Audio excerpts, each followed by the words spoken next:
പ്രിയപ്പെട്ടവരെ, എല്ലാ തരത്തിലുള്ള അഭിപ്രായ വ്യത്യാസങ്ങൾക്കും അപ്പുറം കേരളം നമ്മുടെ അഭിമാനം എന്ന് ഓരോ കേരളീയൻ്റെയും ഉള്ളിൻ്റെ ഉള്ളിൽ നിന്ന്, പ്രത്യേകിച്ച് ഒരു ബാഹ്യപ്രചാരണവും കൂടാതെ തന്നെ ഉയർന്നു വരും എന്ന് അമർത്തി പറയാൻ ഈ സന്ദർഭം നമ്മൾ ഉപയോഗിക്കുന്നില്ലെങ്കിൽ ഒരുപക്ഷെ നമ്മുടെ ജീവിതത്തിൽ ഒരവസാന സാധ്യത നഷ്ടപ്പെട്ടു പോയേക്കുമോ എന്ന ഒരു സാംസ്കാരിക പ്രവർത്തകൻ്റെ ഉത്കടമായ ആശങ്കയാണ് ഞാൻ ആദ്യം അവതരിപ്പിക്കുന്നത്.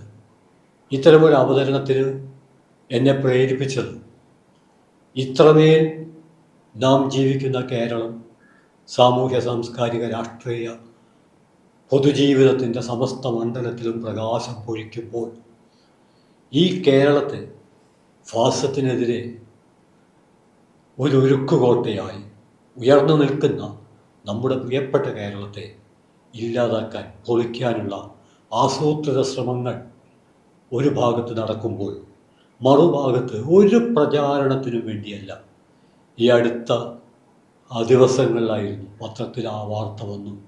മനോരമയിലാണ് ആ അഭിമുഖം വന്നത്. ആ അഭിമുഖം എല്ലാ മലയാളികൾക്കുമുള്ള ഒരു ആദരവാണ്.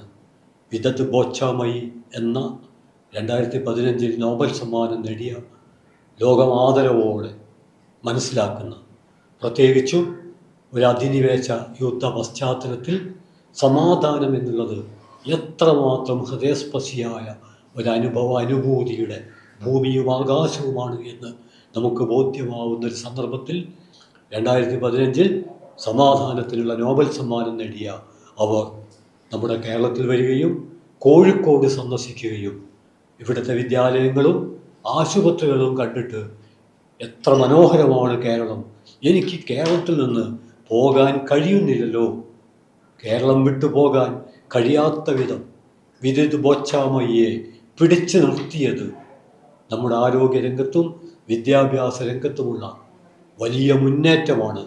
അതുകൊണ്ട് ആദ്യമായി നമ്മൾ എല്ലാ അഭിപ്രായ വ്യത്യാസങ്ങൾക്കും അപ്പുറം കണ്ണുള്ളവർ കാണട്ടെ, കാതുള്ളവർ കേൾക്കട്ടെ, അവർ മനസ്സിലാക്കട്ടെ.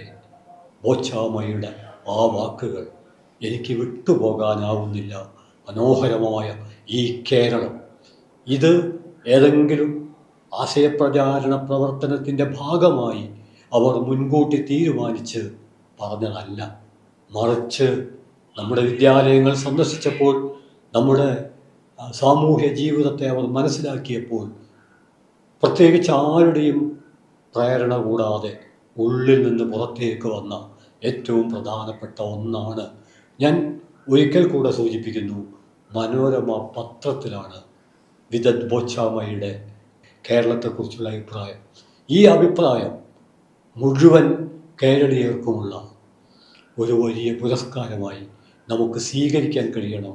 അതനുസരിച്ച് ഈ മനോഹരമായ കേരളത്തെ മുറിവേൽപ്പിക്കുന്ന ഒന്നിനും അറിഞ്ഞുകൊണ്ടും അറിയാതെയും കൂട്ടുനിൽക്കുകയില്ല എന്ന പിന്മടക്കമില്ലാത്ത പ്രതിജ്ഞയിൽ നമ്മുടെ ജീവിതം പുളകം കൊള്ളണം. നമുക്കറിയാം ഇന്നത്തെ ലോക പശ്ചാത്തലം, ഇന്ത്യൻ പശ്ചാത്തലം. ഈ പശ്ചാത്തലത്തിനകത്ത് എങ്ങനെയാണ് കേരളത്തിന് ഈ വിധം പ്രതീക്ഷയുടെ ഒരു പച്ചത്തുരുത്താവാൻ കഴിഞ്ഞത്? അവിടെയാണ് നോം ചോംസ്കി, ലോകമാദരിക്കുന്ന മഹാപ്രതിഭ. ആ മഹാപ്രതിഭ ഇന്ത്യൻ അവസ്ഥയെക്കുറിച്ച് പറയാൻ ഒരൊറ്റ വാക്യമാണ് ഉപയോഗിച്ചത്: ഭയാനകം. സൂക്ഷ്മമായി ആലോചിച്ചാൽ ഇന്ത്യയിലെ പല സംസ്ഥാനങ്ങളിലും സംഭവിച്ചുകൊണ്ടിരിക്കുന്ന, ഒരിക്കലും സംഭവിക്കാൻ പാടില്ലാത്ത നിരവധിയായ കാര്യങ്ങളിലൂടെ ഒരു ചങ്കിടിപ്പോടെ അല്ലെങ്കിൽ നെഞ്ചിടിപ്പോടെ നാം കടന്നു പോകുമ്പോൾ നോം ചോംസ്കി പറഞ്ഞ അതേ വാക്യം, ഒരു ഡെക്കറേഷനുമില്ല, പച്ചക്ക് ഒറ്റ വാക്യം: ഭയാനകം. പക്ഷേ ആ കൂട്ടത്തിൽ നോം ചോംസ്കി പറഞ്ഞു, കേരളം ഒരു പച്ചത്തുരുത്താണ്, ഒരു പ്രതീക്ഷയാണ്. അങ്ങനെ പറയാൻ കാരണം ഇന്ത്യൻ പശ്ചാത്തലത്തെക്കുറിച്ച് ഗ്രിഗറി എച്ച് സ്റ്റാൻറ്റൺ നൽകിയ ഒരു മുന്നറിയിപ്പുണ്ട്. ആ മുന്നറിയിപ്പ്, ഇന്ത്യ ഒരു വംശഹത്യയുടെ മുനമ്പിൽ കിതച്ചു നിൽക്കുകയാണ്. ഓരോ ഇന്ത്യക്കാരനെയും പോരാ, ലോകത്തിലെങ്ങുമുള്ള മനുഷ്യരെയും വംശഹത്യ എന്താണ് എന്ന് ഒരിക്കൽ മനസ്സിലാക്കിയ എല്ലാ മനുഷ്യരെയും വേവലാതിപ്പെടുത്തേണ്ട, അസ്വസ്ഥപ്പെടുത്തേണ്ട ഒന്നാണ് ജനോസൈഡ് വാച്ചിൻ്റെ ചെയർമാനും സ്ഥാപകനുമായ ഗ്രിഗറി എച്ച് സ്റ്റാൻറ്റൻ്റെ നമ്മെ ആഴത്തിൽ പിടിച്ചു കുലുക്കുന്ന, നടുക്കമുണ്ടാക്കുന്ന ഇന്ത്യ ഒരു വംശഹത്യയുടെ മുനമ്പിൽ കിതച്ചു നിൽക്കുകയാണ്. എന്നാൽ അതേ സമയം തന്നെ നമ്മൾ കേരളത്തിൽ ജീവിക്കുമ്പോൾ നമുക്ക് അഭിമാനത്തോടെ പറയാവുന്ന ഒരു കാര്യം, 10 കൊല്ലമായി കേരളത്തിൽ സഖാവ് പിണറായിയുടെ നേതൃത്വത്തിലുള്ള ഇടതുപക്ഷ സർക്കാർ ഭരിക്കുന്ന ഈ 10 കൊല്ലം കേരളത്തിൻ്റെ ജീവിതം നമ്മൾ ഓർമ്മിച്ചെടുക്കണം. തൊട്ടടുത്തുള്ള സംസ്ഥാനങ്ങളിലടക്കം ഇന്ത്യയുടെ പല ഭാഗത്ത് കലാപങ്ങളും വംശഹത്യകളും ആൾക്കൂട്ട കൊലകളും ആക്രോശങ്ങളും അലർച്ചകളും ജനാധിപത്യത്തിനെതിരെ, നീതിക്കെതിരെ നടന്നുകൊണ്ടിരിക്കുമ്പോഴാണ് കേരളം കലാപങ്ങൾക്ക്, കൊള്ളരുതായ്മകൾക്ക് അന്ത്യം കുറിച്ചുകൊണ്ട് സമാധാനത്തിൻ്റെ, സൗഹൃദത്തിൻ്റെ ഒരു അന്തരീക്ഷം ഇന്ത്യയിൽ എന്താണ് സംഭവിക്കുന്നത് എന്ന് ഒരു സാംസ്കാരിക പ്രവർത്തകൻ എന്ന നിലയിൽ തെരുവുകളിൽ സംസാരിക്കുമ്പോൾ, സർവകലാശാലകളിൽ സംസാരിക്കുമ്പോൾ പലർക്കും അത് മനസ്സിലാക്കാൻ കഴിയുന്നില്ല.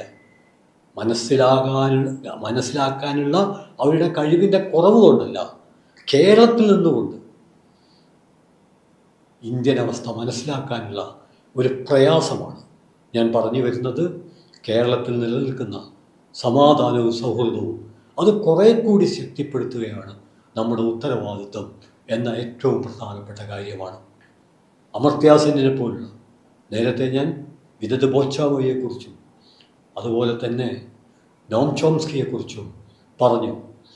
അതോടൊപ്പം തന്നെ അമർത്യ സെൻ കേരളത്തിന് നൽകുന്ന അഭിവാദ്യം, ഇതെല്ലാം ചേർത്ത് വെക്കുമ്പോൾ ഈ 10 കൊല്ലത്തെ കേരളത്തിൽ സഖാവ് പിണറായി വിജയൻ മുഖ്യമന്ത്രിയായിട്ടുള്ള ഇടതുപക്ഷ സർക്കാരിൻ്റെ, നമുക്കറിയാം, എംഎൽഎമാർ, ബഹുജന പ്രവർത്തകർ, സാംസ്കാരിക പ്രവർത്തകർ, സകലരും അവർ നടത്തിയ ഇടപെടലുകൾ, അതിൻ്റെ ഒക്കെ അടിസ്ഥാനത്തിൽ കേരളം സൗഹൃദത്തിൻ്റെ, സ്നേഹത്തിൻ്റെ, സംവാദത്തിൻ്റെ ഒരു കേന്ദ്രമായി തുടരുകയാണ്, ഒരു പച്ചത്തുരുത്ത്.